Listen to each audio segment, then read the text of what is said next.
On starry nights when the moon is full and the air still, you can hear the sounds of faraway ships and distant laughter. They echo over the hills and through the valley, down calm canals and sleepy inlets. Every engine knows that these are the sounds that say the harbor is hard at work at the big station by the sea. One night, a special load of fish was ordered, so Topham Hatt decided that extra vans must be added to the train that the men call the Flying Kipper. The only vans available were old ones. They had not been used for a long time.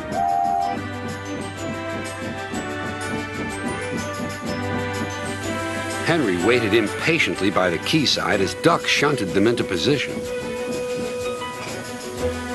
Thomas puffed by with the mail train.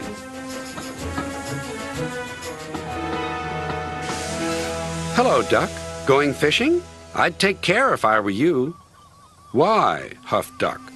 Well, for one thing, puffed Thomas, remembering his own experience, if fish get into an engine's boiler, they always cause trouble. And for another, fish can be awfully smelly. And I know what I'm talking about. Good night.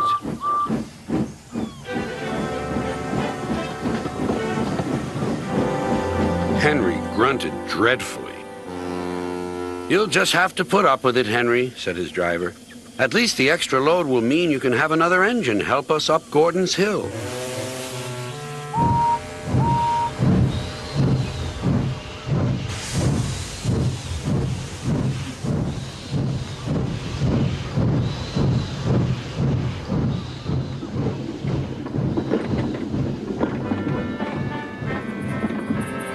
Meanwhile, Duck was waiting at Edwards Station so that he could help the heavy train by pushing from behind.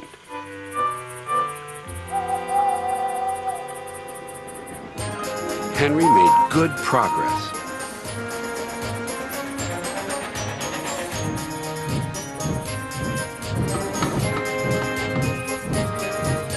When they reached Edwards Station, his driver stopped the train beyond the platform. Then Henry gave a special signal. Beep, beep, beep, beep. I need help, please. Beep, beep, replied Duck. I won't be long. Duck buffered gently up to Henry's train. He was not coupled on. Henry would then be able to run on without stopping when they reached the top of the hill. Ready, whistled Duck, and off they went.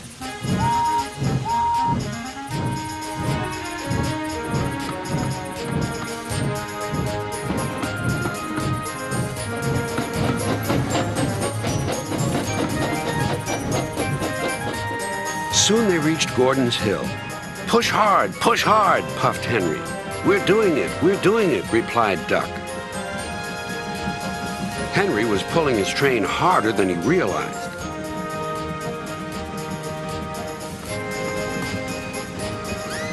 Duck felt the weight on his buffers slacken.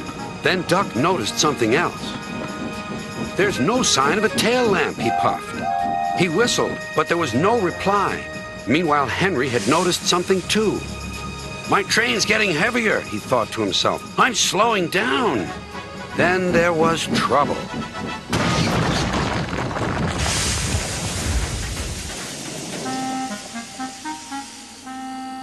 No one was hurt, but a strong smell of fish hung in the air. Next day, workmen found the broken tail lamp at the bottom of the hill. Sir Topham Hatt spoke kindly to Duck. The accident wasn't your fault. We should have checked that this tail lamp was fixed on properly. We'll soon have you in working order again. Thank you, sir, said Duck sadly. Thomas told me to be careful about fish. They got me in a right pickle, didn't they?